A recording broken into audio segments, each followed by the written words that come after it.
Thank you so much. Thank you so much, President Chris, the Board of Trustees, members of the faculty, devoted parents and friends, and especially the fabulous class of 2013. Congratulations, you've reached the light at the end of the tunnel, and when you first arrived at Smith 4 years ago, I'm sure you never imagined that at the end of that tunnel, there would be a lady behind a podium talking to you in a funny accent. This accent has been the bane of my existence until in 1980 I moved to New York from England and I met Henry Kissinger. And he said to me, don't ever worry about your accent. In American public life, you can never underestimate the advantages of complete and total incomprehensibility.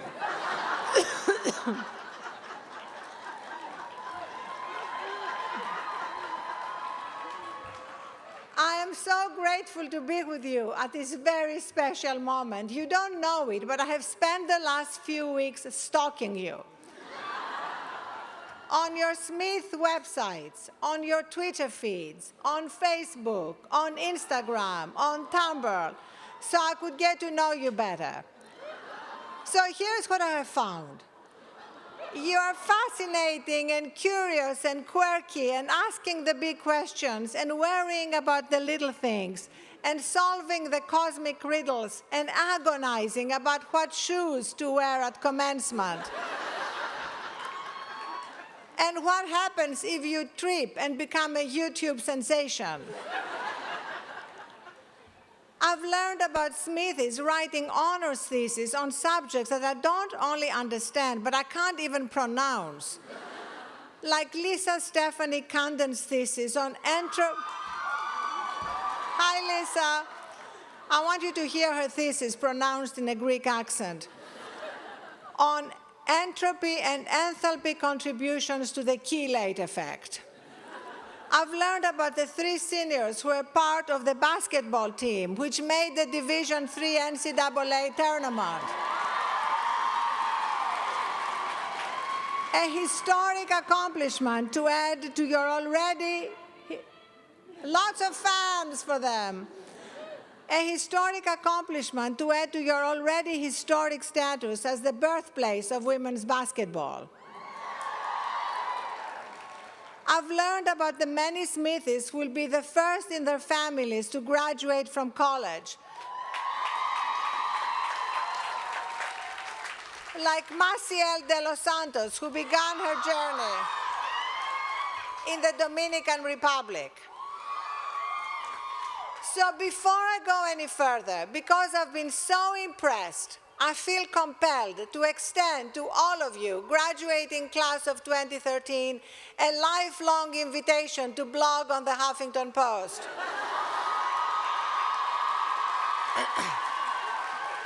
About your graduation and about all your adventures on the next stage of the journey you are starting today. And in order to bypass the growing Huffington Post bureaucracy, I'm going to give you right now my email address. Arianna@huffingtonpost.com, and you can send it directly to me and get a password for life.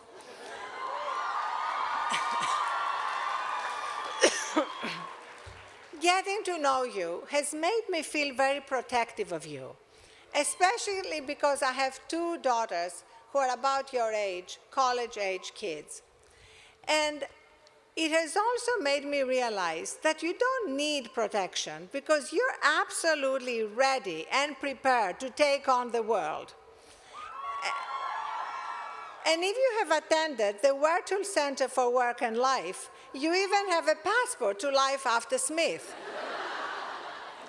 with the opportunity to learn things like job interviewing skills, how to balance a budget, cook a healthy meal, and even change a tire. So you can consider my speech today a continuation of the passport to life after Smith.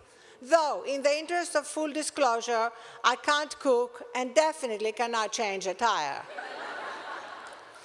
But part of life after Smith will be deciding what things do you want to put your energy into and what things you don't.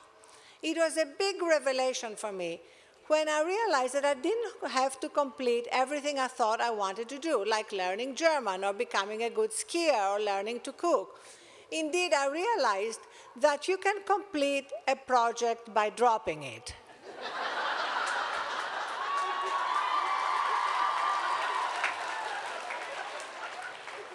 Now, commencement speakers are traditionally expected to tell graduates how to get out there and climb the ladder of success. But I want to ask you instead to redefine success. Because the world you're headed into desperately needs it, and because you're up to it. Your education at Smith has made it unequivocally clear that you're entitled to take your place in the world on equal footing in every field and at the top of every field. But what I urge you to do is not just to take your place at the top of the world, but to change the world. What I urge you to do is to lead the third women's revolution. The first was led by the suffragists over 100 years ago, when brave women like Susan B. Anthony and Elizabeth Cady Stanton fought, among other things, to give women the right to vote. The second women's revolution was powerfully led by Smith alumni, Betty Friedan and Gloria Steinem. They fought, and Gloria continues to fight, to expand the role of women in our society, to give us full access to the rooms of power where decisions are being made. And while the second revolution is still in progress, we simply cannot wait any longer for the third revolution to begin. And I can't imagine a place where I would be more likely to find the leaders of that revolution than right here at Smith.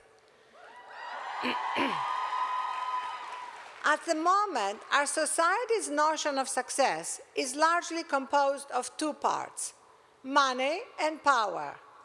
In fact, success, money, and power have practically become synonymous. But it's time for a third metric beyond money and power, one founded on well-being, wisdom, our ability to wonder and to give back.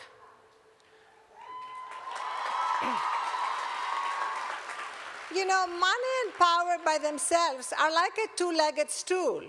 You can't balance on them for a while, but eventually you're going to topple over. And more people, very successful people, are toppling over every day. Basically, success, the way we've defined it, is no longer sustainable. It's not sustainable for human beings. It's not sustainable for the planet.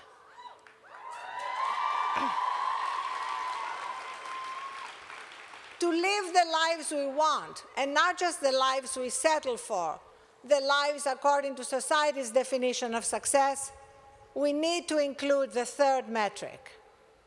In 2004, President Christ gave a speech that was really ahead of its time.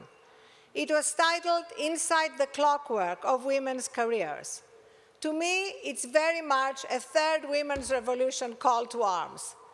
She spoke of the need to dispel myths about ambition and success, chief among them the myth that success and ambition look like a straight line. Now, I guess it's no big surprise that the image of success created by men would be, yes, a long, phallic-shaped straight line.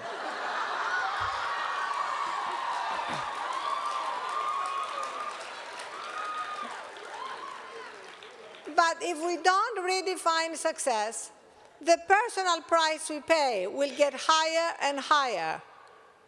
As the data shows, already the price is much higher for women than for men. Among career women who have stressful jobs, and which career woman doesn't, there is a nearly 40% increased risk of heart disease and a 60% increased risk of diabetes. And in the last 30 years, as women have made strides and gains in the workplace, self-reported levels of stress have gone up by 18%.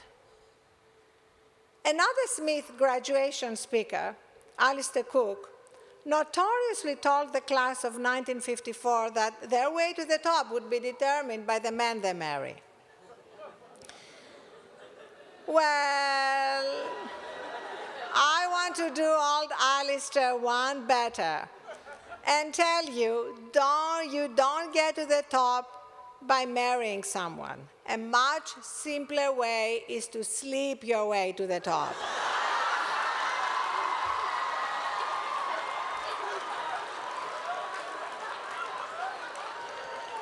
Right now, I imagine President Christ is thinking she probably should have added this speech. But no, I'm talking about sleep in the literal sense. Because right now, the workplace is absolutely fueled by sleep deprivation and burnout. I actually know of what I speak, because in 2007, sleep deprived and exhausted, I fainted, hit my head on my desk, broke my cheekbone, and got 4 stitches on my right eye. And that was the beginning of my reacquainting myself with sleep and with the need to redefine success, to include our own sense of well-being.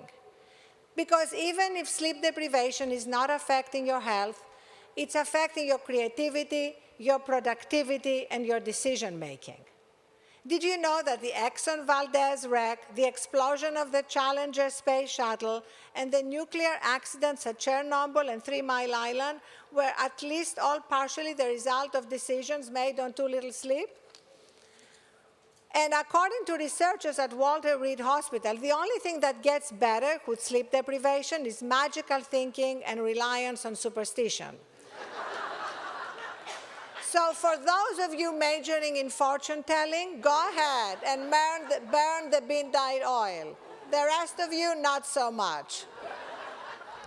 As you can tell by now, I'm a major sleep evangelist. Indeed, at the Huffington Post, in our newsroom, we have 2 nap rooms.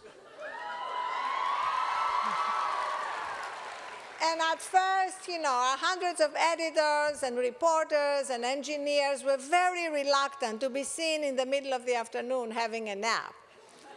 But now, the 2 nap rooms are continuously booked, and we need to open a 3rd. Although I must say, the other day I was walking by one of the nap rooms, and I saw 2 people coming out of the nap room. And I thought to myself, whatever it takes to recharge yourself.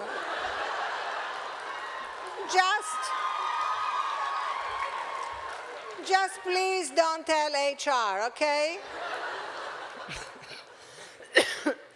What adding well-being to our definition of success means is that in addition to looking after our financial capital, we need to look after our human capital. My mother was an expert at that. I remember when I was 12 years old, a successful Greek businessman came to dinner at our home in Athens. And he told us how well everything was going in his life. My mother looked at him, looking burned out, exhausted, drained, and said to him, I don't care how well your business is doing. You're not taking care of you. Your business might have a great bottom line, but you are your most important capital.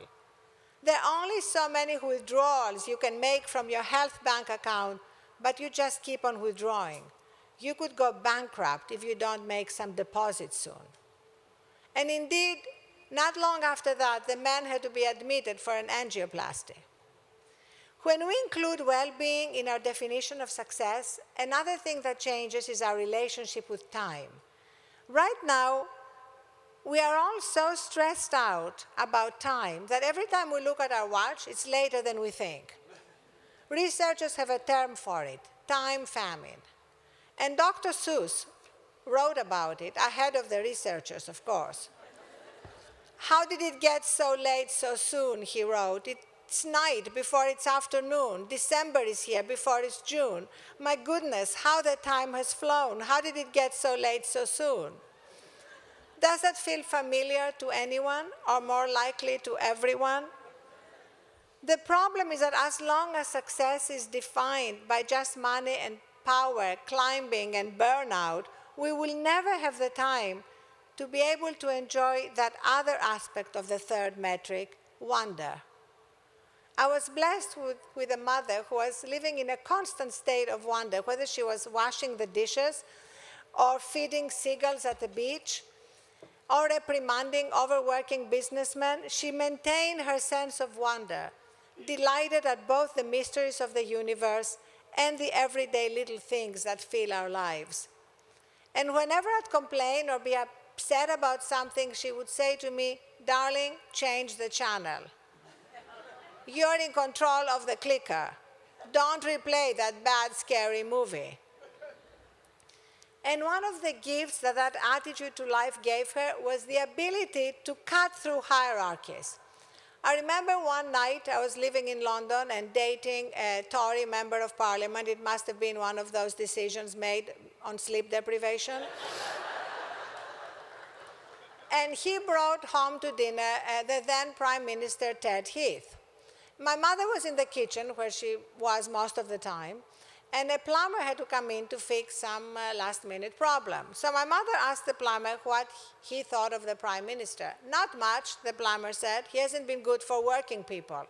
"Oh," my mother said, "let me go bring him here so you can tell him directly."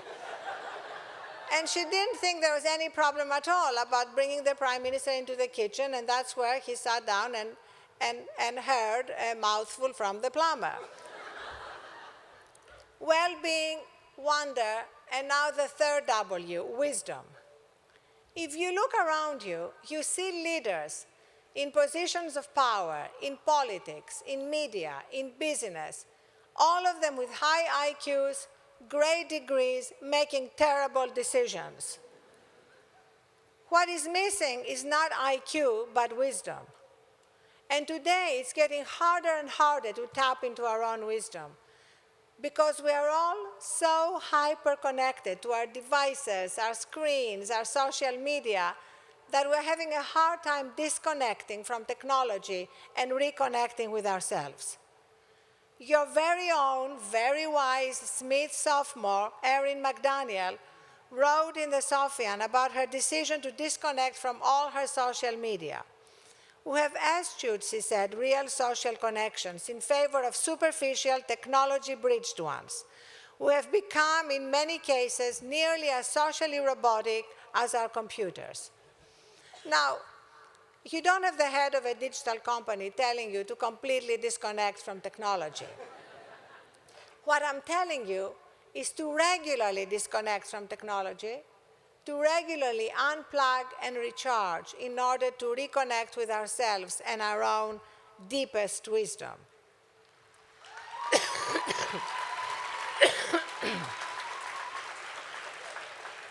Because I'm convinced that there are two fundamental truths about human beings.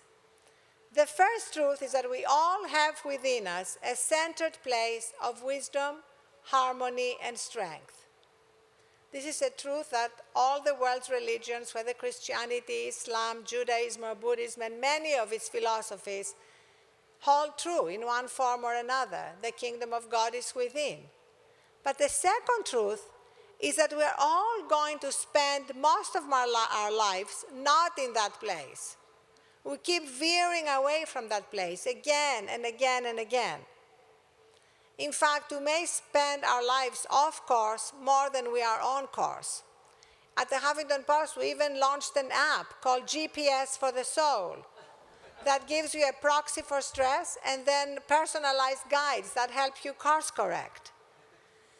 But you know, that snake in the Garden of Eden, our hyperconnectivity to technology, is so wily that we have to be even more wily and use technology in order to disconnect from technology.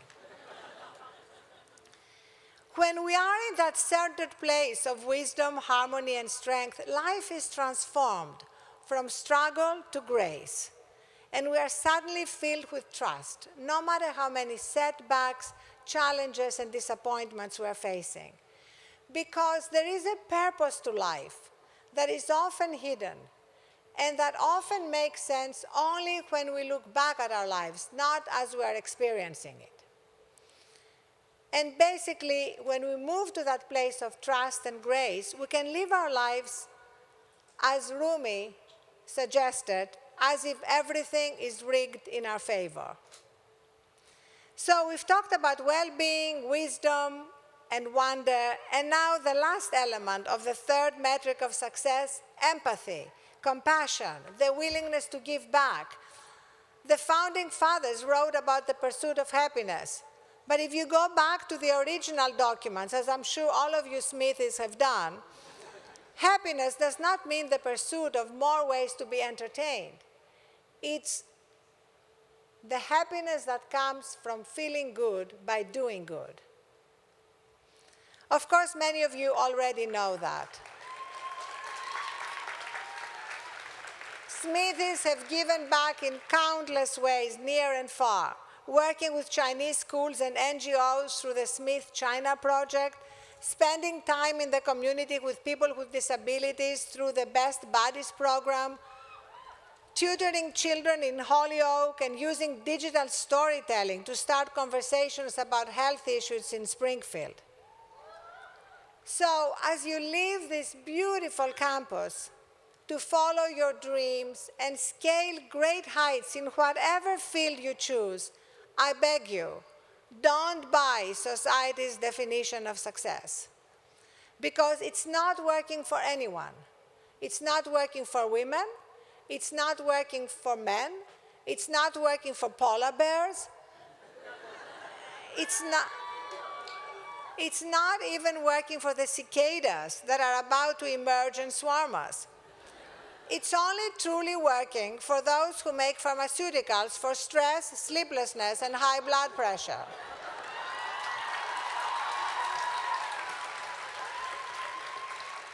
So please don't settle for just breaking through glass ceilings in a broken corporate system or a broken political system where so many leaders are so disconnected from their wisdom that we are careening from one self-inflicted crisis to another.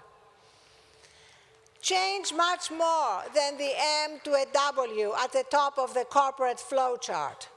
Change it by going to the root of what's wrong and redefining what we value and what we consider success. And remember that while there will be many signposts along your path directing you to make money and climb up the ladder, there will be very few signposts reminding you to stay connected to the essence of who you are, to reach out, to pause to wonder, and to connect to that place from which everything is possible. My Greek compatriot Archimedes said, "Give me a place to stand and I can move the world." So find your place to stand, your place of wisdom and peace and strength.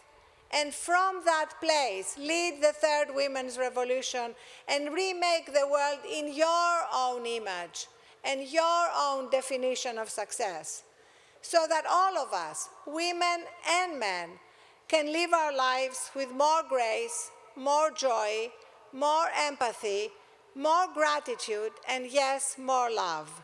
So, class of 2013, congratulations, onward, upward, and inward. Thank you.